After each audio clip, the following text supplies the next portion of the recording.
Okay, this is Barry Bailey here again with part 4 of the Medicine Wheel Teacher Series. Today I'd like to talk about the holders, and that would be the power of the West. And some of you may wonder, what are the powers of the 4 directions? The East, South, West, and the North. These powers that the Native Americans turn to and beseech and honor with the tobacco as they turn in these 4 directions. What is this? Some of you might ask. Well, Black Elk pretty well described the 4 directions in his vision. He says in the east, the daybreak star, the place of the sunrise, the place of the daybreak star, the sun, the dawn, the light, the warmth of the fire. Black Elk described the powers of the south as the powers of the flowering tree, the place of the flowering tree, signifying the plants and the powers of giving, the power of the water, the element water, and all the powers associated with giving, with water, with the plants. And so, also this is a place of the past. And that's how humans give. We give from our experiences from our past. So all the parallels of the power of the South are associated with this giving. And this is the power of the South, the power to give, the power of the plant kingdom, the power of the water, the power of the past. Here in the West, Black Elk described the West as a place of the thunder beings. And this is the stone kingdom. But the thunder beings are great holders too, like the stones. As you see the clouds come over, the big black clouds, they're full of holding energy. The lightning, the thunder, they hold the static and the electricity. Great holders, much like the stones. And they also bring the gases and invisible things into the visible with the water that comes down as rain from the thunder beings. So they bring forth the physical, and the powers of the West are representing the physical realm, the body and the stones. Black Elk described the North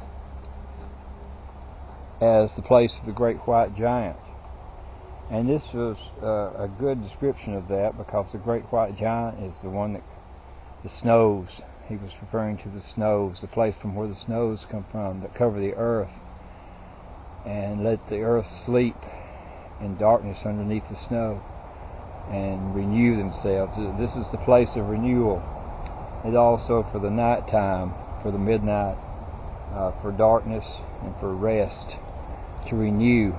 And we do that when we sleep. We renew ourselves, and this is a place where we do that at night. Oh yes, and let us not forget that the power of the North is about receiving, and it's the place of the animal kingdom, the animals being the first receivers from the plants, and associated with that power of receiving, and we'll renew our energies, receive new energies when we're sleeping. The holders and the power of the West. I just want to talk about the holders today and kind of give you a little better handle on what I'm talking about, because this stuff applies to our everyday lives. And the power of the holders are the stones and everything that relate to the stones and the power of holding. Our bodies are made of stones.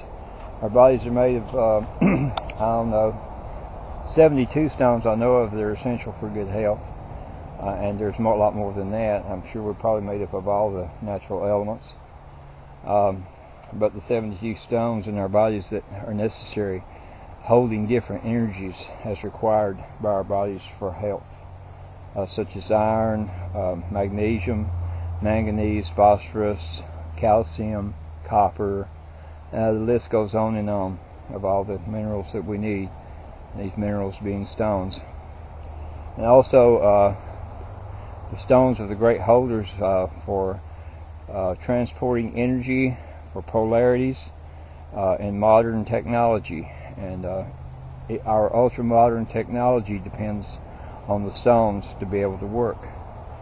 In my watch here, it is run by a slice of quartz, which is a stone, slice of quartz crystal, and these quartz crystals are found in all our high technology equipment as batteries. And here we have a quartz crystal, and these quartz crystals are used in all of our technological instruments as holding apparatuses to hold and move the energies through the equipment and make it work. And other stones can be used, but quartz is really specialized for this. It has distinct polarities, and it creates a vortex of energy, and it can be calibrated a lot easier than some of the other stones. And so quartz crystals are used as the standard for stones that hold energy as batteries and are used in our electronic equipment today, in our watches, computers, all of our digital devices run by stones. And so you see the stones here in the medicine wheel, these holders.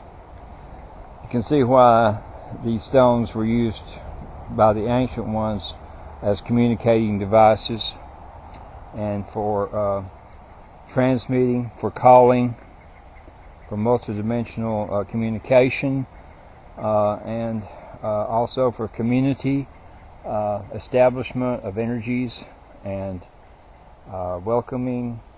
There's a stone circle at Cornwall in the British Isles that's used to initiate children, and all this is that the children stand in the circle touching the stones, and they join hands and they say welcome, welcome, welcome over and over. And what they're doing, they're welcoming the prayer of this ancient stone circle into their being, which is nothing more than wholesomeness or completeness.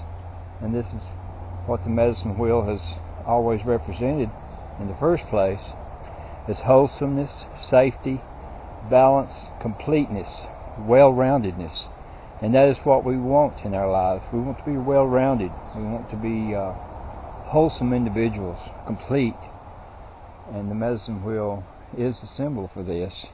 Being the heart of God, this is what God intended from the very beginning, was a wholesome, complete creation.